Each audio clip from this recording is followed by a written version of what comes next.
Welcome back to the Slasher Siblings podcast. I am your co-host Cicely. I'm your host Hayden. Today we're talking about Apartment 7A. Came out this year, 2024. It's rated R. It's an hour and 47 minutes long. Got a 5.8 out of 10 on IMDb. A struggling young dancer finds herself drawn in by dark forces when a peculiar, well-connected older couple promise her a shot at fame. Okay. Question from last week. What is the name of the docile and domesticated zombie in Day of the Dead? Do you know it? Bub. His name's Bub. Kind of cute. I love those movies. The Day, Dawn, all of them. They're all good. Bub. I was pretty sure that's what it was, but I couldn't. I was hoping if I said Bub, I wasn't wrong.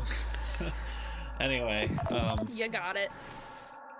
I always remembered that because the comic book Wolverine always says Bub.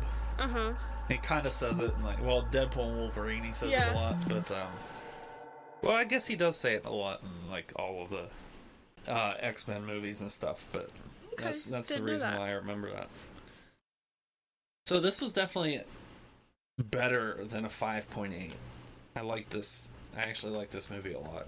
It was like different Yeah.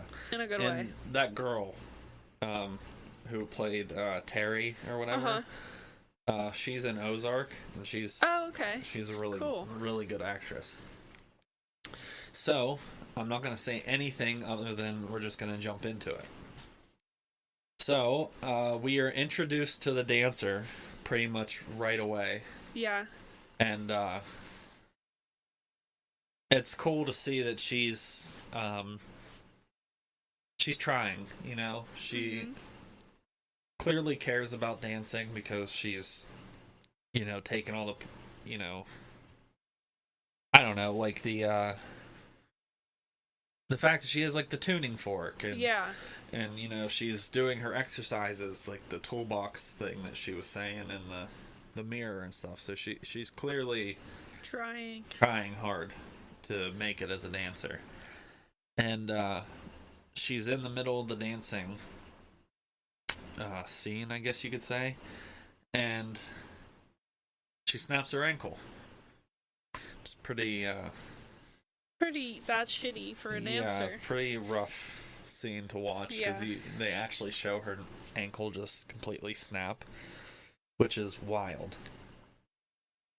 But she goes through the surgery, gets her ankle fixed and everything. But it shows that maybe she has an addiction to her pain pills to make her ankle stop hurting.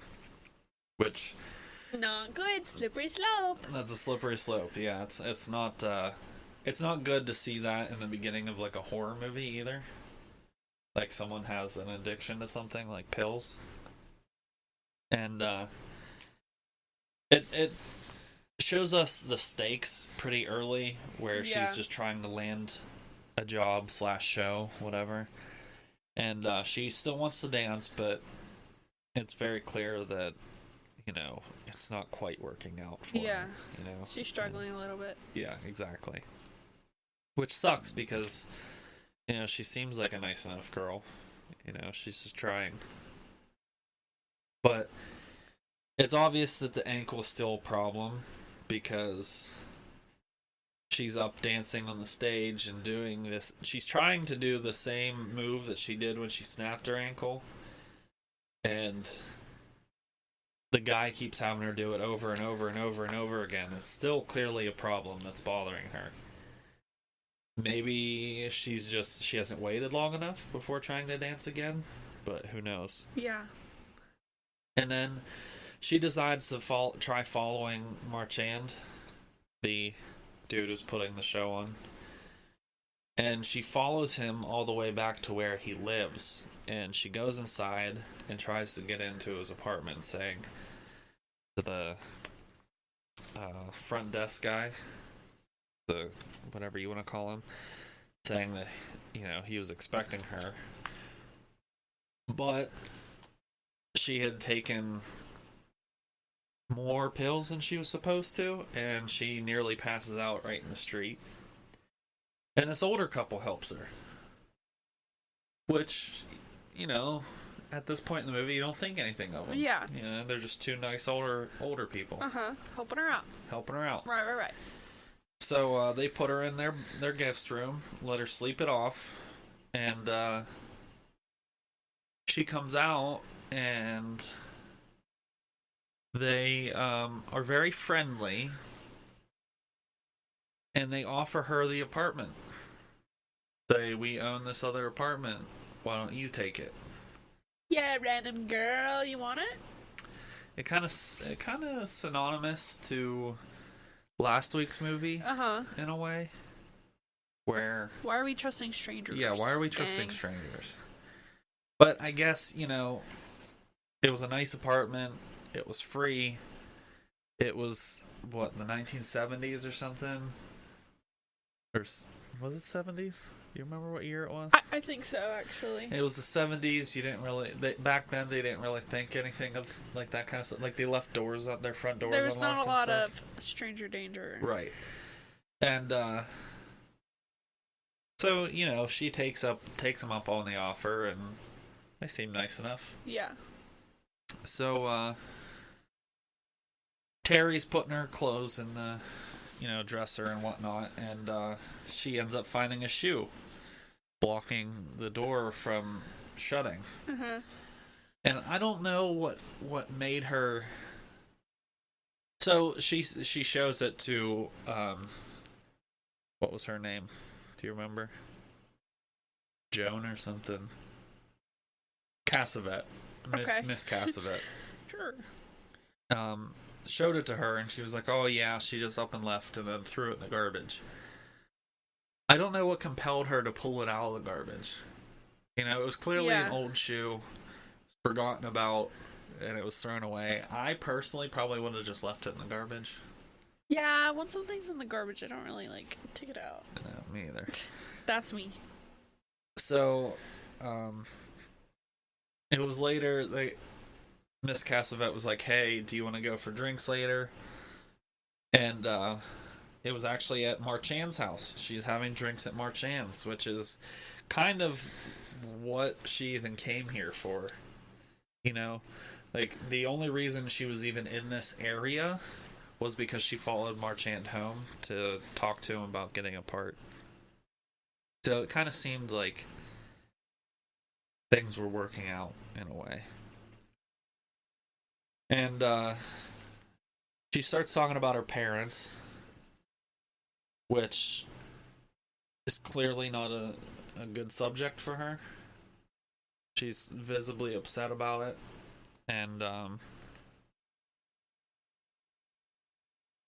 it goes on for a while. She's talking about her family and all that, like her home life and stuff, but something happened at drinks where maybe she took too much medicine, like too much of her pills again, or maybe something was slipped into her. She was drugged maybe? Or something, but it was like he showed actual concern for her. So it was like, did he do it, or was it just like her own thing? Yeah. You didn't know. So she wakes up the next day, and they apparently spent the night together. And which kind of sounds like rape to me, but that's just me. So she apparently got into the chorus, and it seems to everyone that she slept her way in there, which is not good. No. No. not for anybody, really. But it wasn't even that by itself. It was the fact that she was drugged and passed out. So she really couldn't have said no. So that's rape. Yeah. So she was raped, and then she got raped into the chorus line. Terrible. So Terrible, terrible, terrible. Terrible, but it was like in her mind it was okay because she may have wanted to already, and then she got something out of it, you know, but that's not always a good thing. So yeah, well, she's in the chorus now, but she's at the, I guess, dance studio, you could call it, and she's just covered in bruises. And it's like making me think, what the hell are the bruises from? You know what I mean? Yeah. This is kind of weird. That Something's not right, fishy. but I don't know what yet, right? Yeah. So her neighbor invites Terry to the house, Miss Cassavet, and the husband's name is Roman, but I can't remember her first name. Uh-huh. And she introduces her to this lady who's also one of the neighbors who lives in the apartment building, and gives her stuff for her ankle and says, oh, it's this, you know, organic stuff or whatever. And she puts it on her ankle, and guess what? Her ankle feels all better. Kind of weird that it just instantly worked like that. Yeah. And, you know, she didn't think anything of it. She was just happy that her ankle's feeling better and she can dance now. But then, the couple gives Terry a gift. And she opens the gift, and it's a fur coat.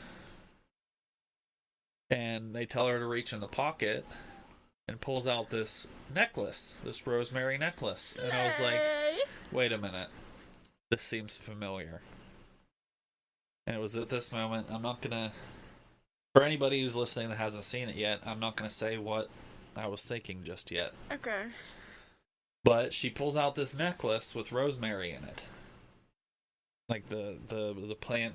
Yeah. The plant rosemary or whatever. I know what you're talking about. And she kind of feels awkward about the necklace, but at the same time she doesn't care because she got this nice coat, so she didn't think anything of that either. Like, eventually, you know, you gotta think something's weird eventually, wouldn't you? Yeah. But not yet. Not quite yet. So, her and her friend are in her apartment, and they're dancing, and they're having fun and stuff, and she puts the coat on. She looks in the mirror, and there's these strange hands just wrapped around her. Which, actually, for a moment, it kind of scared me, too. Like, I jumped a little bit when she screamed, because I wasn't expecting it either. Because it was like a quick cut to the mirror, and like I saw the hands, and then she screamed, and I was like, "Oh, whoa!" That got me. That got me. The scream got me. Not even like the hands. I wasn't expecting her to scream like that. So, she's having some weird pains in her stomach, and it was at this moment I was like, "Is she pregnant?" Well, shortly after that, yes, it answered that question. She's pregnant. Which, pregnancy in a horror movie is almost always bad. Oh my god. I don't agree. think that there's ever been like a movie good where it's been a good pregnancy. Yeah. You know what I mean? So, there was like an altercation between her and Vera. Vera's the bully in the movie. And, she overheard her saying that she's pregnant, and Harry pushes her towards the steps, not down the steps, towards them. And she turns around and calls Terry a loon. Like she's the loon? She's and the you're loon? not?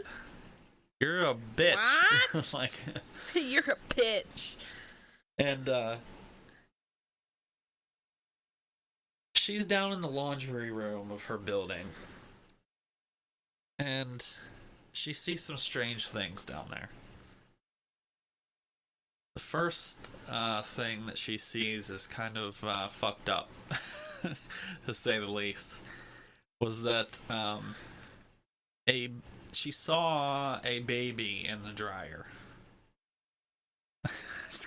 It's kind of a fucked up moment. Yeah. I was not personally expecting that Not one. something you really want to see. No, but it was necessarily. also very, very unexpected. I was like, what? What the whoa. That's not... Whoa, WTF. Yeah, okay? what the fuck just happened? And, I don't know, it was just... Oh, she saw in the reflection some person standing behind her. And, she turned around and that person just wasn't there. So, she goes through the process of, trying to come to terms with her pregnancy and thinking about getting rid of the pregnancy and everything. And, she's back at the dancing, dressing room or whatever. Uh-huh. And they prank Terry by putting an egg and ketchup or something under her cushion. And making fun of her that she took care of her problem. It's kind of fucked up on Vera's end. A little bit, if you ask me. And, it's also the moment that Marchand walks in and was like, why don't you help her clean up? Quit being a bitch, kind of, he said, basically.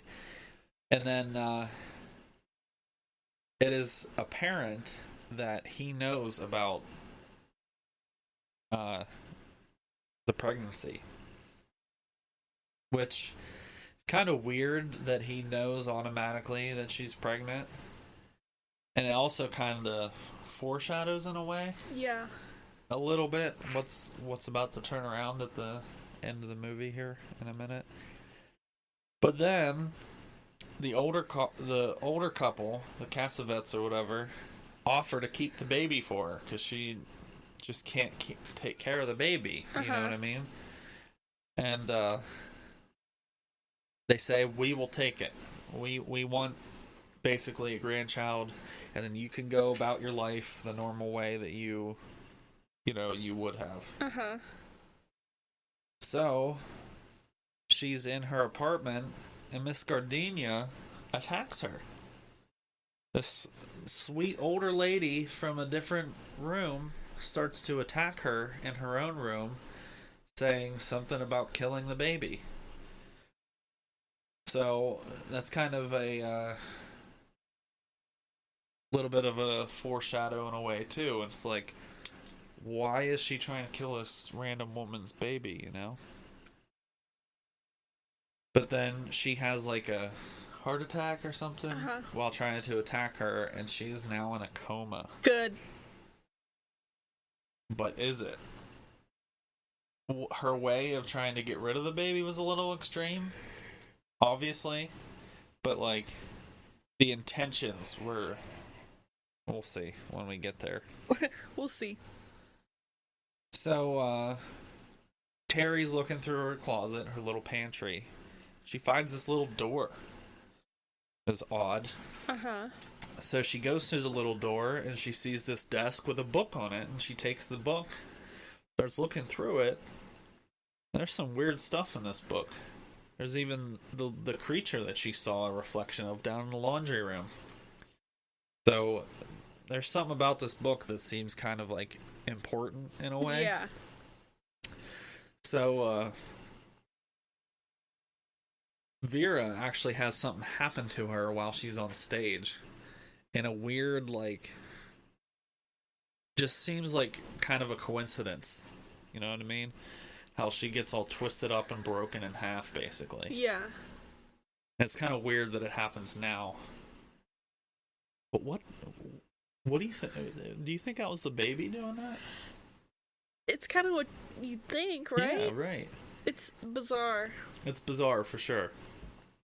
But then Terry is given the lead in the show. Yeah. So it ends up working out for her. Yeah. In a way. Yeah. But then she's in the dressing room, and there's just like a strange image in the mirror. Where she already has the giant belly and everything. She sees like a hand coming out of it and everything, and it scares the crap out of her. That was... I kind of get it. It's kind of an awkward, like... thing to see while you're just you know what I mean? Yeah. Like a lot of weird things have been happening this whole movie. So she goes to I forget where she went, like one of the old dance studios or something. She finds Joan's stuff just sitting there. And she found something in there that kind of gives her insight into what's going on, that weird things are happening, right?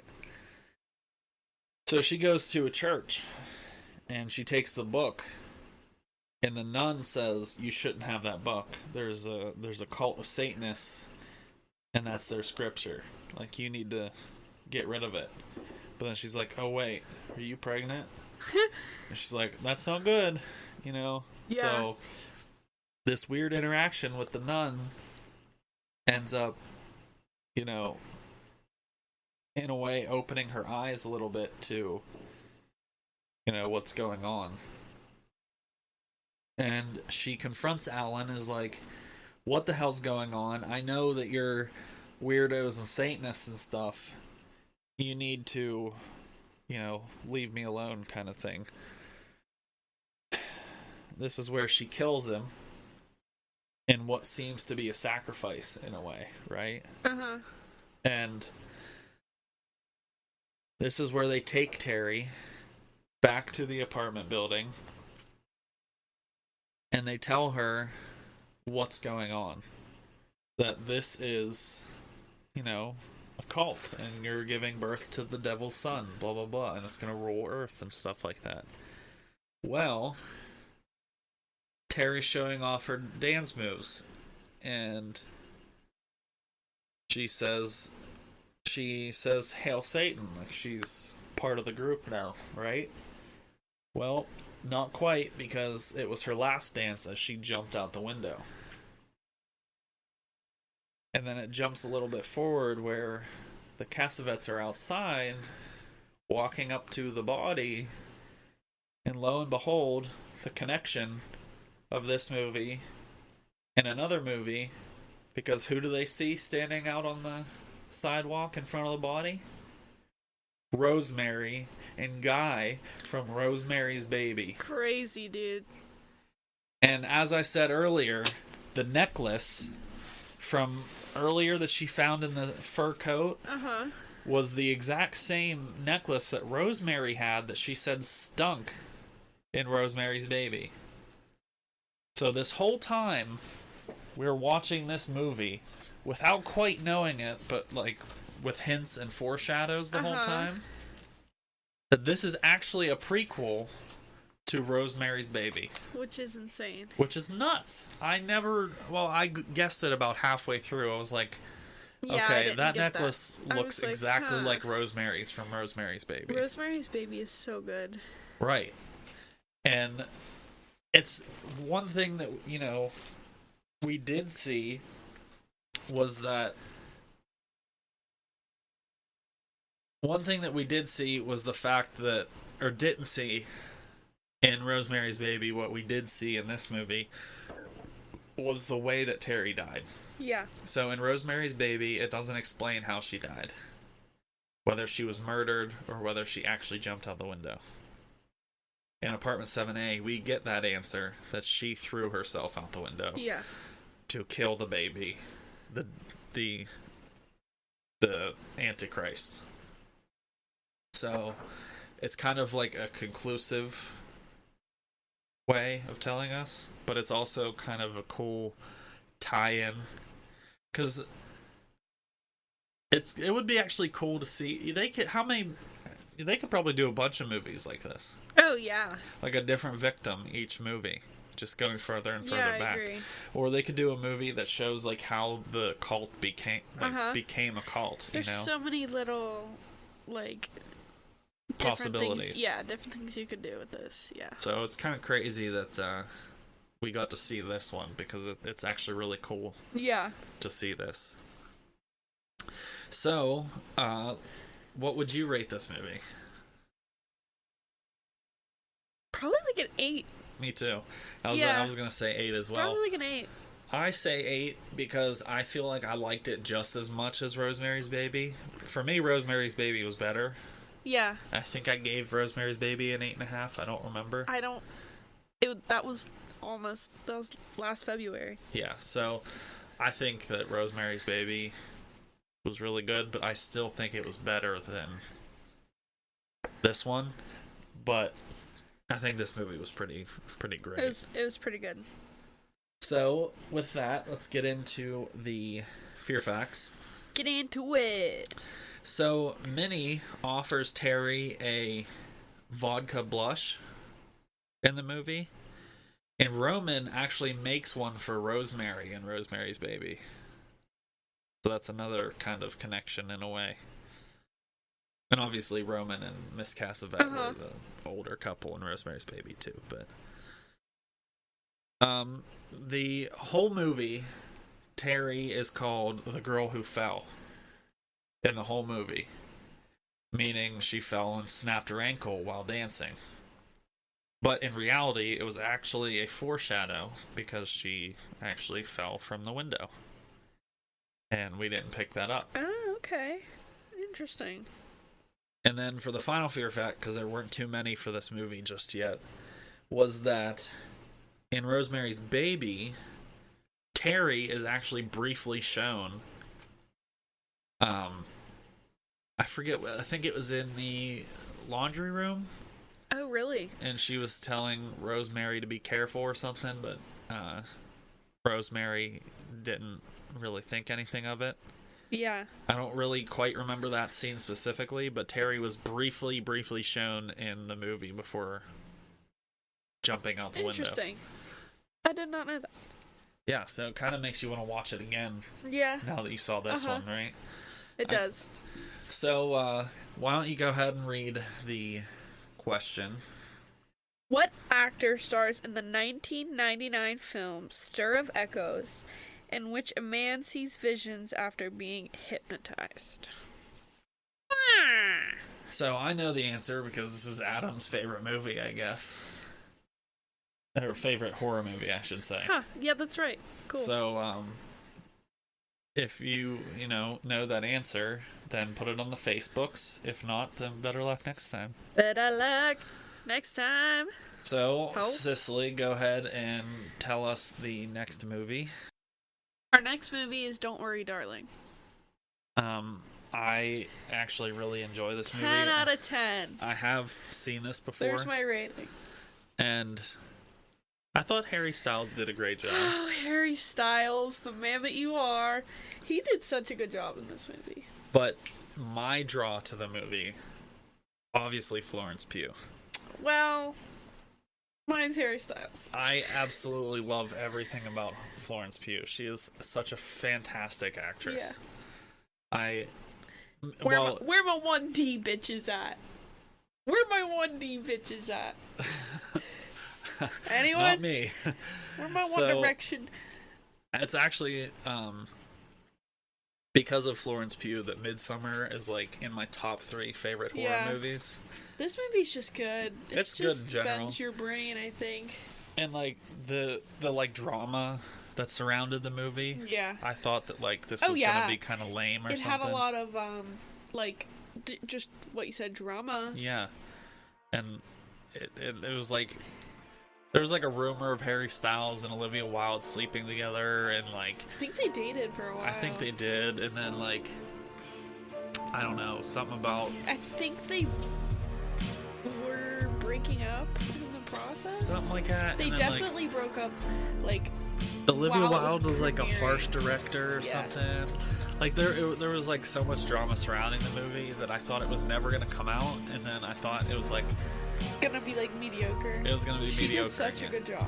Yeah, they all did. They all did great, and as you know, when we look up these movies, it's kind of trippy. When we look up the movies and we type in like horror movies or whatever, and we'll just see the movies in the list and like pick one. I had no idea that this was a horror movie. I didn't either, because I kind of just watch it for fun. And I typically, yes, I do watch some horror movies for fun, like Halloween. And stuff, and, yeah. Shaun of the Dead.